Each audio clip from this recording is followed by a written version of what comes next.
Does life have meaning?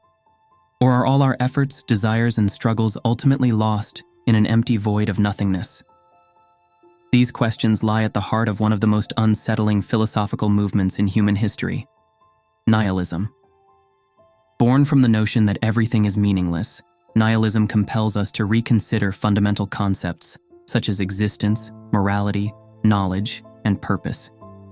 In this video, we will embark on a journey to explore the various types of nihilism, from its metaphysical roots to its existential and moral dimensions.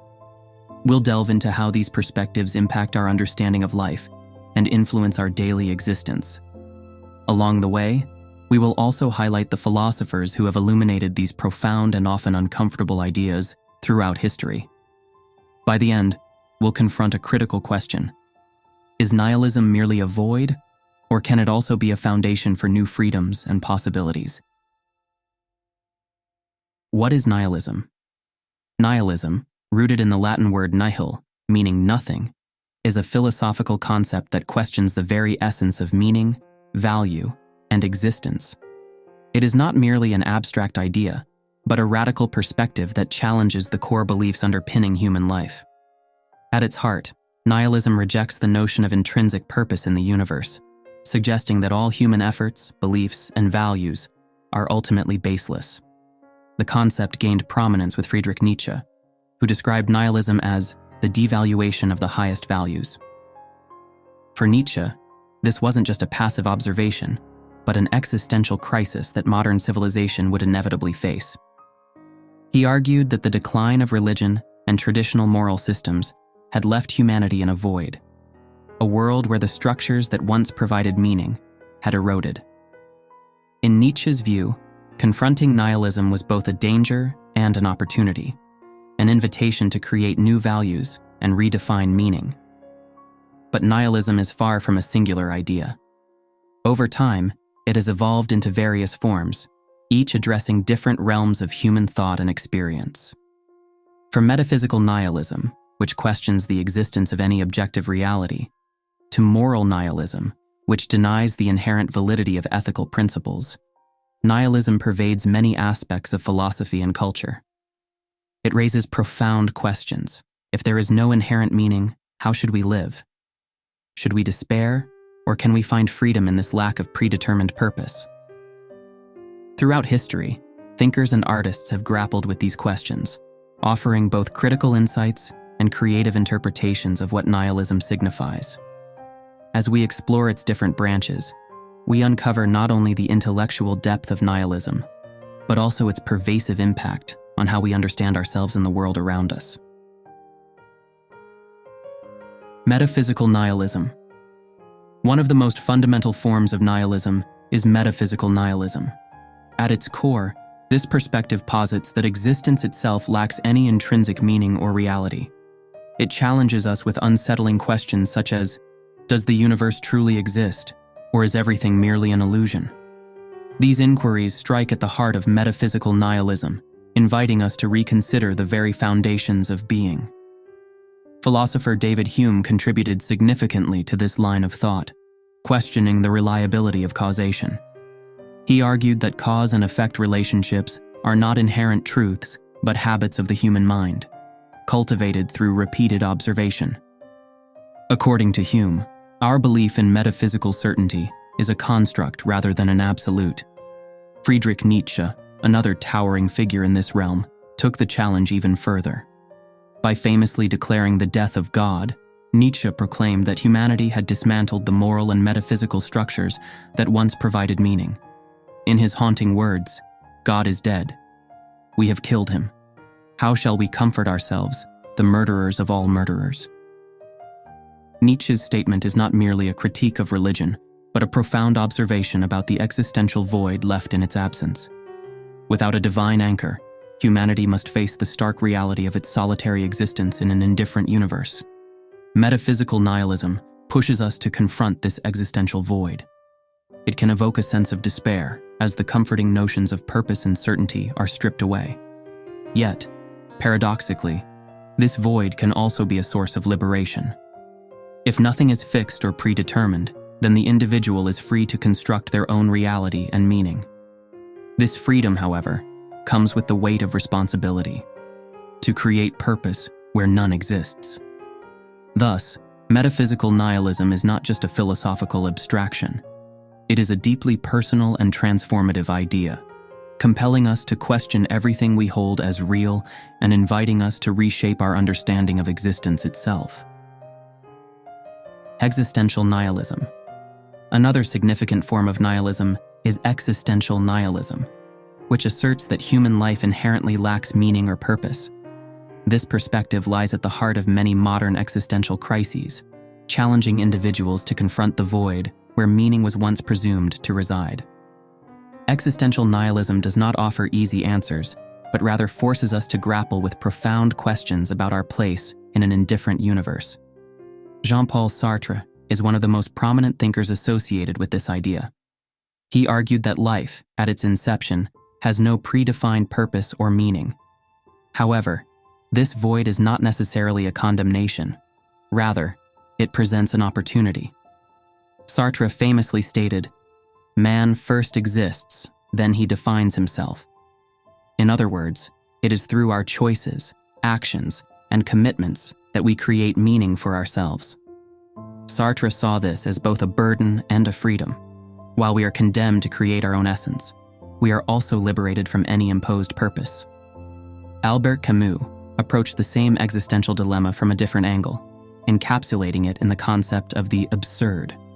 For Camus, the absurd arises from the conflict between humanity's relentless search for meaning and the universe's indifferent silence. Life, he argued, is fundamentally meaningless, yet this realization does not mandate despair or surrender. Instead, Camus proposed that we confront and embrace the absurd. In his essay, The Myth of Sisyphus, he reimagines the Greek mythological figure Sisyphus, condemned to eternally push a boulder up a hill, only to see it roll back down. Camus reframes Sisyphus's plight as a metaphor for human existence, suggesting that the struggle itself is where value lies. Life has no meaning, but it is worth living nonetheless. Existential nihilism can undoubtedly evoke feelings of despair and hopelessness, as it dismantles the comforting illusions of intrinsic purpose. However, it also carries a deeply empowering message. By acknowledging the absence of inherent meaning, individuals gain the freedom to define their own purpose and live authentically. In this way, existential nihilism serves not just as a critique of life's meaninglessness, but also as a call to embrace the creative potential of human agency. Moral nihilism. Moral nihilism, also referred to as ethical nihilism, argues that universal moral truths or inherent values do not exist. It sees concepts such as good and evil as purely human constructs, shaped by societal needs and traditions rather than grounded in any objective reality. This perspective fundamentally questions the basis of moral systems and challenges humanity to confront the possibility that morality itself might be an illusion. Friedrich Nietzsche is perhaps the most well-known proponent of this line of thinking. He critiqued traditional morality as a slave morality, a set of values engineered by the weak to constrain the strong and suppress individual will. Nietzsche argued that humanity must transcend this inherited moral framework by embracing the ideal of the Übermensch, or Overman, a figure capable of creating their own values in the absence of universal moral laws. His declaration, "Morality is the tool of the weak to control the strong," underscores his belief that conventional ethics often stifles human potential. Another significant contributor to the discourse on moral nihilism is Max Stirner, a German philosopher and a precursor to existentialist and nihilist thought. In his work, The Ego and Its Own, Stirner argued that morality is a form of societal control that limits individual freedom. He rejected all absolute values, advocating instead for egoism, where the individual prioritizes their own desires and interests above imposed ethical norms. Stirner's radical critique of morality paved the way for a more individualistic and anarchistic interpretation of ethical nihilism.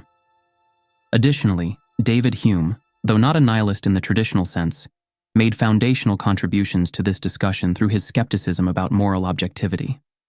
In his Treatise of Human Nature, Hume famously claimed that moral judgments are not derived from reason, but from emotion and sentiment. This notion undermines the idea of morality as universally binding, framing it instead as subjective and context-dependent, a stance that aligns with key elements of moral nihilism. Moral nihilism compels us to reconsider the foundations of ethical behavior. If morality lacks an absolute basis, what legitimizes its authority? This question destabilizes the very structure of societal norms, suggesting that concepts like justice and fairness may be nothing more than convenient fictions. For some, this realization offers liberation, enabling them to craft personal ethical frameworks free from dogma. For others, it poses a disquieting prospect of societal disorder, as the absence of shared moral principles could lead to chaos. Despite its unsettling implications, moral nihilism does not necessarily advocate for moral anarchy. Instead, it invites a profound exploration of the origins and purposes of ethical systems. By dismantling the illusion of objective morality, it challenges individuals to consciously define their own values while grappling with the complexities of coexisting in a pluralistic society. Political nihilism. Political nihilism rejects the legitimacy of structures, such as the state, law, and authority, questioning their very foundation and purpose. At its core, it challenges the assumption that these institutions are inherently just or necessary, viewing them instead as mechanisms of control that limit individual freedom. One of the most prominent voices in political nihilism is Mikhail Bakunin, a Russian anarchist and revolutionary thinker. Bakunin vehemently opposed all forms of imposed authority, from government to organized religion, advocating instead for the complete liberation of the individual. In his own words, the liberty of man consists in this, that he obeys natural laws because he has himself recognized them as such, and not because they have been imposed upon him externally by any foreign will. Bakunin's vision was not of lawless chaos, but of a society where individuals freely associate without coercion, a stark contrast to hierarchical systems of power. Ivan Turgenev, in his novel Fathers and Sons, provides a literary exploration of political nihilism's effects on individuals and society. Through the character of Bazarov, Turgenev portrays a young man who rejects traditional authority and moral codes, embodying the essence of nihilism. Bazarov declares, "We act by virtue of what we recognize as useful. At the present time, negation is the most useful of all, and we deny." This sentiment captures the defiance inherent in political nihilism, emphasizing the rejection of existing norms as a step toward transformative change. Political nihilism has often been a driving force behind revolutionary movements, inspiring challenges to entrenched power dynamics. By dismantling the belief in the inherent legitimacy of the state and its institutions, it opens the door to reimagining societal structures. However, this radical rejection of authority comes with risks. Without a clear framework to replace what is destroyed, such movements can devolve into chaos and disorder. Bakunin himself warned of this, stating, "The passion for destruction is also a creative passion." His words encapsulate the duality of political nihilism, the potential for liberation and the peril of instability. This philosophy raises profound questions about the role of authority and the possibility of self-governance. Can societies function without hierarchical power structures? Is freedom truly attainable without the constraints of law and order? Political nihilism does not offer easy answers, but it provokes critical examination of systems we often take for granted. While nihilism may appear to create a terrifying void for many, some philosophers view this void as a space of freedom and opportunity. Friedrich Nietzsche, in particular, developed the concept of the Overman to overcome nihilism. According to him, rather than adhering to traditional values, the individual can create their own values, thereby giving meaning to their life. Nietzsche expressed this idea by saying, "One must have chaos in oneself to give birth to a dancing star." For Nietzsche, nihilism provides an opportunity for individuals to shape their own potential and existence. Similarly, Søren Kierkegaard argued that the only way to overcome the void created by nihilism is through a personal relationship with God. According to Kierkegaard, existential despair can only be transcended through a leap of faith. In his words, Faith is the strength by which a shattered world shall emerge into the light. Kierkegaard believed that by surrendering to God, one could imbue their existence with profound meaning. Albert Camus approached nihilism from a different perspective, suggesting that the absurdity of life should be accepted and resisted at the same time. For him, it is not about seeking meaning, but rather about embracing the absurd and continuing to live despite it. Camus, using the myth of Sisyphus as a metaphor, argued that Sisyphus finds meaning in his endless struggle by accepting the futility of his task. Camus stated, "The struggle itself is enough to fill a man's heart. One must imagine Sisyphus happy." These philosophers suggest that nihilism is not just a void, but also a space where individuals can create or rediscover meaning. The darkness of nihilism can be illuminated with courage and creativity, offering both personal and collective opportunities for expanding human potential. In conclusion, nihilism is both a crisis and an opportunity. It compels us to question boldly in our quest for meaning. We are faced with a choice: to either accept the void and fade into it, or to create our own meaning in the vast expanse of nothingness. As Nietzsche once said, "Create your own star. Chaos can give birth to a dancing star." The darkness of the void is not simply a place of despair, but rather a canvas upon which we have the power to paint our own truths. So I ask you, does life hold meaning, or is it something we must create ourselves, from the depths of chaos and uncertainty? Is the meaning we seek already within us, waiting to be awakened? Or are we left to wander the void, searching for purpose in a world that offers none? The answer, perhaps, is not found in the stars, but in the courage to dance beneath them. Thanks for watching.